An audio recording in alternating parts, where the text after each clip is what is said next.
কেলেঘাইয়ে জল ঢুকছে, বাঁধ উপচে, এই মুহূর্তে কি পরিস্থিতি, কি আপডেট?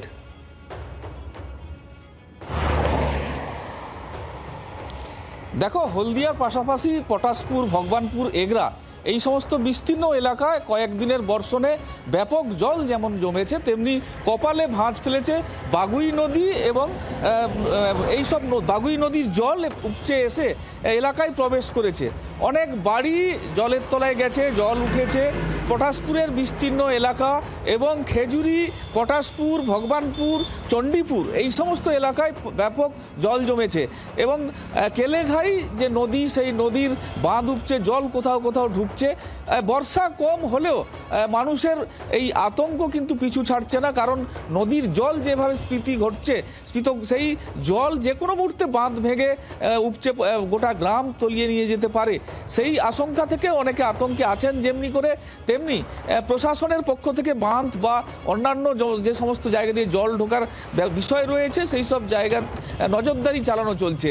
এগরাতে সকাল থেকে বিধায়ক দিব্যেন্দু অধিকারী যেমন নজরদারি চালাচ্ছেন, তেমনি করে আজকে বেলা বাড়ার সাথে সাথে অগ্নিমিত্রা পাল পটাশপুরে আসছেন। তিনি সমস্ত বিষয় পর্যবেক্ষণ করবেন, দেখবেন এবং দেখে এখান থেকে তথ্য সংগ্রহ করে ব্যবস্থা নেওয়ার কথা তিনি ভাববেন এবং মুখ্যমন্ত্রীকে জানাবেন। আমি একটু দেখাতে চাইব যে সমস্ত জল চাষের জমি তো নষ্ট হয়েছে এবং সেই চাষের জমির পাশাপাশি বাড়ি ঘর এগুলোতে জল ঢুকেছে। কিছুটা জল কমলেও আবার বাগুই নদী বা কেলেঘাই নদীর জল আবার বাঁধ উপচে ঢুকে সেই জল কিন্তু ঘরের মেঝে বা ঘরে ঢুকছে, একতলা ঘরের জল ঢুকে যাচ্ছে। এই জল যাতে না আর বাঁধ টপকায়, সেদিকে সেচ দপ্তর গতকাল সেচমন্ত্রী অরূপ কুমার দাস গোটা এলাকায় ঘুরেছেন এবং আপৎকালীন যাতে বাঁধ মেরামতি করা যায় সেদিকে সেচ দপ্তরের লোকজনের পাশাপাশি সংশ্লিষ্ট দপ্তরের লোকজনেরা তারা নজরদারি চালাচ্ছেন এবং কাজ করছেন। শুধু তাই নয়, যারা এফেক্টেড, বিশেষ করে দুবদা বেসিনে প্রায় 400 মানুষ এফেক্টেড, তাদের উঁচু বাঁধে আশ্রয় নিতে হয়েছে এবং তাদেরকে ড্রাই ফুড বা পানীয় জল, ত্রিপল এই সমস্ত ব্যবস্থা করা হচ্ছে প্রশাসনের পক্ষ থেকে। আজকে বৃষ্টি যদি আরো বাড়ে, এই পরিস্থিতি যে আরো খারাপ হবে। পূর্ব মেদিনীপুরের একাধিক জায়গায় কিরণ যে ছবিটা দেখাচ্ছে, পটাশপুর, ভগবানপুর, এগরা, হলদিয়ার মতো এলাকাতেও এরকম বানভাসী পরিস্থিতি। গতকাল পুরমন্ত্রী অগ্নিমিত্রা পাল হলদিয়ার পরিস্থিতি খতিয়ে দেখেন এবং সেখান থেকে সরাসরি ফোন করেন মুখ্যমন্ত্রীকে। দেখাবো সেই অংশ।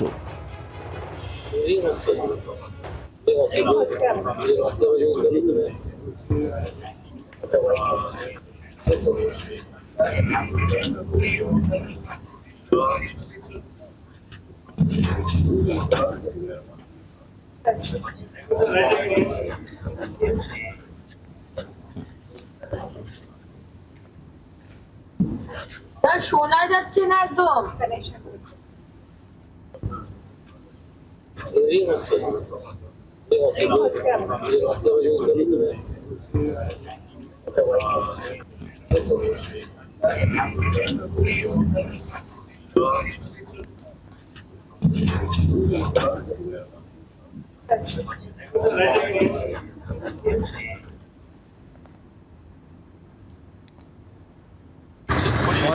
খড়িবেড়িয়া, মহেশপুর, অমরপুর, খড়িগেড়িয়া বললাম, এই গ্রামগুলো ভীষণভাবে এফেক্টেড হয়েছে। আমরা ঘুরে ঘুরে দেখছি, গতকালও ত্রাণ কিছু পৌঁছে দেওয়া হয়েছে মানুষের যাতে অসুবিধে না হয় এবং ত্রাণ আজকেও পর্যাপ্ত ত্রাণের ব্যবস্থা সেভাবেই ব্যবস্থা করা হয়েছে। সেচমন্ত্রীর বক্তব্য শুনছিলেন, তিনিও এলাকা পরিদর্শন করেন, একেবারে বোটে করে বিভিন্ন অঞ্চল ঘুরে দেখেন, তার বক্তব্য শুনছিলেন। প্রশাসন সব রকমভাবে প্রস্তুত, ত্রাণ পৌঁছে দেওয়া হচ্ছে বিভিন্ন জায়গায়। এবার এগরার ছবি আপনারা দেখছেন। এগরায় বিধায়ক দিব্যেন্দু অধিকারী তিনি নিজে এলাকা পরিদর্শন করেন। পূর্ব মেদিনীপুরের বিভিন্ন এলাকা এই মুহূর্তে জলমগ্ন অবস্থা, সেখানে পরিস্থিতি ক্রমশ জটিল হচ্ছে। বৃষ্টি বাড়লে এই পরিস্থিতি আরও জটিল হবে সেটা বলাই যায়। আর সেই জন্যই আগে ভাগে বিভিন্ন জায়গা খতিয়ে দেখেছেন জনপ্রতিনিধিরা, মন্ত্রীরা, প্রশাসনকে পর্যাপ্ত নির্দেশও দেওয়া হচ্ছে। দিব্যেন্দু অধিকারী এগরার বিধায়ক কি বলেছেন শোনাবো।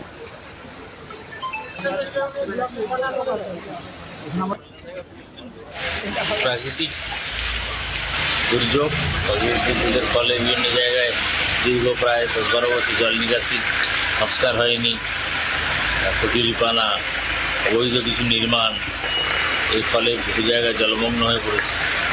তা আমাদের রাজ্য সরকার দ্রুততার সাথে হস্তক্ষেপ করছে এবং আমরা জনপ্রতিনিধিদেরও কাজে লাগিয়েছি। আমরা নিজেরা এলাকায় আছি, বিভিন্ন এলাকায় যাচ্ছি যেখানে অবৈধভাবে মাছ চাষের নাম করে জাল দিয়ে জলকে অবরুদ্ধ করে রাখার চেষ্টা হচ্ছে, সেগুলো আমরা নিজেরাই তোলার ব্যবস্থা করছি। দক্ষিণ 24 পরগনা ডায়মন্ড হারবারের ছবিও আপনাদের দেখাবো, তবে তার আগে বাঁকুড়ার ছবি একটু দেখাই। বাঁকুড়াতেও একটানা বৃষ্টি, ভারী বৃষ্টি চলেছে গতকাল, তার আগের দিনও, আর তার জেরেই বন্যা পরিস্থিতি, ডুবে গিয়েছে মানকানালি সেতু। ছবি দেখুন, ভয়াবহ এই ছবি। মানকানালি সেতু ডুবে গিয়েছে, এলাকার পরিস্থিতি, আশেপাশের বিস্তীর্ণ এলাকার পরিস্থিতি উদ্বেগজনক। কিছুটা উদ্বেগ রয়েছে গ্রামবাসী, স্থানীয়দের মধ্যে। বাঁকুড়ার এই ছবি দেখছেন এক্সক্লুসিভ। নিম্নচাপের জেরে একটানা বৃষ্টি, কোথাও ভারী কোথাও অতি ভারী বৃষ্টি গতকাল, তার আগের দিন, আর তার জেরে এই পরিস্থিতি। রাজ্যের একাধিক জেলায়, পূর্ব মেদিনীপুরের বিভিন্ন অংশের ছবি আগে দেখিয়েছে, এই মুহূর্তে বাঁকুড়ার ছবি দেখছেন। মানকানালি সেতু ভেসে গিয়েছে, এলাকার পরিস্থিতি উদ্বেগজনক। বাঁকুড়ার এই ছবি দেখছেন, বন্যা পরিস্থিতি বাঁকুড়াতেও। স্বস্তির খবর এটাই, আপাতত নিম্নচাপ বাংলা থেকে সরে গিয়েছে ঝাড়খণ্ডের দিকে।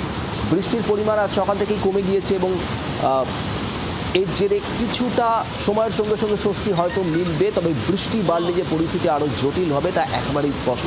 বাঁকুড়ার যে ছবি দেখছেন তা কিন্তু ভয়াবহ। মৃত্যুঞ্জয় দাস আমাদের প্রতিনিধি বাঁকুড়া থেকে রয়েছেন, একটু জানার চেষ্টা করবো এই মুহূর্তের আপডেট। মৃত্যুঞ্জয়, যে ছবি আমরা দেখছি সেটা তো রীতিমতো উদ্বেগজনক, এই মুহূর্তে কি পরিস্থিতি?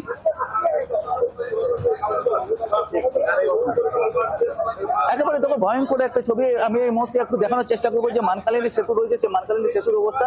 সেতু গতকাল রাত থেকে কিন্তু জল বেড়েছে এবং এই জল বাড়ার ফলে কিন্তু সেতু একেবারে জলের তলায় তলিয়ে গেছে এবং গতকাল রাতেই বেশ কয়েকটি ট্রলার এই সেতুর উপর দিয়ে পারাপার করার চেষ্টা করে। তার মধ্যে একটি ট্রলার দেখতে পাচ্ছ যেটা রড বোঝাই ছিল, সেই রড বোঝাই যে ট্রলার, সেই ট্রলার কিন্তু একেবারে ভেসে গেছে এবং এই মুহূর্তে বিপদ সীমার উপর দিয়ে কিন্তু জল বইতে শুরু করেছে এবং মানকালিনী গ্রামের 19 থেকে 20টি গ্রামের যে মানুষজন, তারা কিন্তু একেবারে গ্রাম বন্দী হয়ে পড়েছে এবং তাদের কপালে এখন চিন্তার ভাঁজ এটাই যে গ্রামে না জল ঢুকে যায়। কারণ হচ্ছে তাদের যে একমাত্র শহরে যাতায়াতের এই যে মানকালিনী সেতুর উপর যে ব্রিজ রয়েছে, এই ব্রিজই হচ্ছে তাদের একমাত্র ভরসা।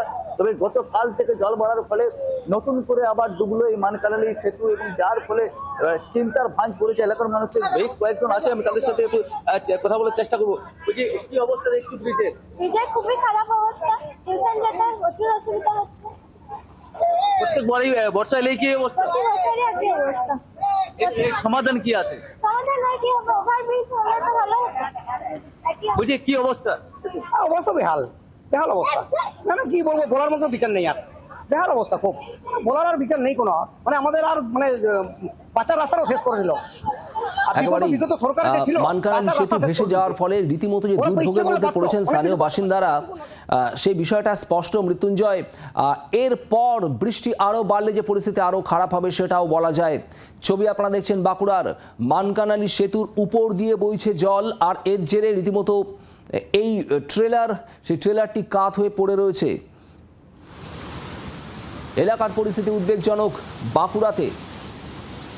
আর এই ছবি দেখার পাশাপাশি দক্ষিণ 24 পরগনা ডায়মন্ড হারবারের ছবিটা একটু দেখাই। ডায়মন্ড হারবার পুরসভার একাধিক ওয়ার্ড এই মুহূর্তে জলমগ্ন। বৃষ্টি কিছুটা থামলেও জল সরতে অনেকটা সময় লাগছে।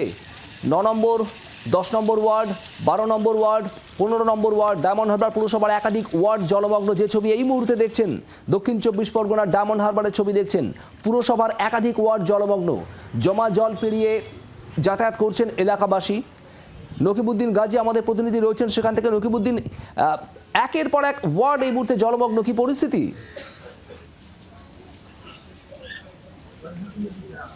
দেখো, তোমায় বলে রাখি যে দক্ষিণ 24 পরগনা টানা বৃষ্টি, রাতভর যে বৃষ্টির পরে কাল বিকেল থেকে কিছুটা বৃষ্টি কমেছে, কিন্তু জল কিন্তু আস্তে আস্তে সরছে।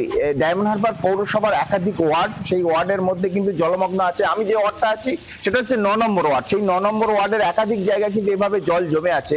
আমি সেই জল কতটা জমে আছে একটু ছবিটা দেখাবার চেষ্টা করব, আমার ক্যামেরা পার্সন দেখাবার চেষ্টা করবে যে রাস্তা দিয়ে কিন্তু মানুষ আসছে, হেঁটে আসছে, সেই মানুষ কিন্তু এই জল টপকে অর্থাৎ ঢালাই ফেলার যে রাস্তা, সেই রাস্তা কিন্তু পুরোপুরি ডুবে আছে।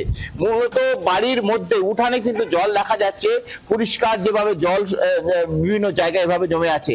পাশাপাশি ডায়মন্ড হারবার রায়নগর স্কুল কিন্তু জলে ডুবে আছে, এবং টাইম কল কিন্তু সেটা কিন্তু জলের কিছুটা অংশ ডুবে আছে।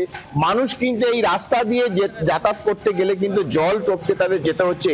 ফলে তুমি বুঝতে পারছো ড্রেন পথ এবং জল নিকাশি, সেই জল নিকাশির ফলে কিন্তু একটা সমস্যার সৃষ্টি হচ্ছে। আমি আরো একটু দেখাবার চেষ্টা করব। দেখতে পাচ্ছি এই জল টপকে কিন্তু লোক গণনা, যে অর্থাৎ এখনো পর্যন্ত হাঁটুর নিচে অংশ পর্যন্ত জল আছে বিভিন্ন ওয়ার্ডে, বিভিন্ন জায়গায় এভাবে জল থাকার ফলে কিন্তু এখনো জল সরছে না। ফলে বোঝা যাচ্ছে যে ঠিকঠাক ড্রেনের ব্যবস্থা না ঠিকঠাক থাকার কারণে যেখানে জঙ্গল তৈরি হয়েছে, যে এই পরিষ্কার পরিচ্ছন্ন না করার জন্য কিন্তু এভাবে জল মারিয়ে জল তাদেরকে আসতে হচ্ছে। ফলে সেই জায়গা থেকে দেখাবার চেষ্টা করব আমরা যে ডায়মন্ড হারবার 9 নম্বর ওয়ার্ড, 10 নম্বর ওয়ার্ড, 12 নম্বর ওয়ার্ড, 11 নম্বর ওয়ার্ড, 15 নম্বর ওয়ার্ড, এবং যেখানে দেখতে পাচ্ছি আমরা জল টপকে কিন্তু সেন্সারের কাজ করছে দেখা যাচ্ছে। পাশাপাশি তোমায় দেখাবো যে পুরোপুরি এই জলমগ্ন হয়ে আছে 9 নম্বর ওয়ার্ড। মানুষকে এই রাস্তা দিয়ে তাদেরকে আসতে হচ্ছে। কি সমস্যা বা কি কতটা সমস্যা আছে কোনো সন্দেহ নেই। নকিবউদ্দিন, মৃত্যুঞ্জয় নকিবউদ্দিন, তোমাদের ধন্যবাদ, এবং এর পাশাপাশি কিরণ তোমাকেও ধন্যবাদ। আর আবহাওয়ার এই মুহূর্তের কি আপডেট আপনাদের একটু জানাবার চেষ্টা করব, তার কারণ নিম্নচাপ আপাতত সরে যাচ্ছে। নির্ধারিত সময়ের 8 ঘন্টা আগে বাংলা ছাড়ল সুস্পষ্ট নিম্নচাপ, আর এই মুহূর্তে অবস্থান ঝাড়খণ্ডে। তবে পূর্ব দিকে সামান্য হেলে থাকায় আজ পশ্চিমাঞ্চলে কয়েকটি জেলায় এর প্রভাব থাকার আশঙ্কা, মানে বাঁকুড়া, পুরুলিয়া, পশ্চিম মেদিনীপুর এই অংশগুলোতে এখনও আশঙ্কা থেকে যাচ্ছে।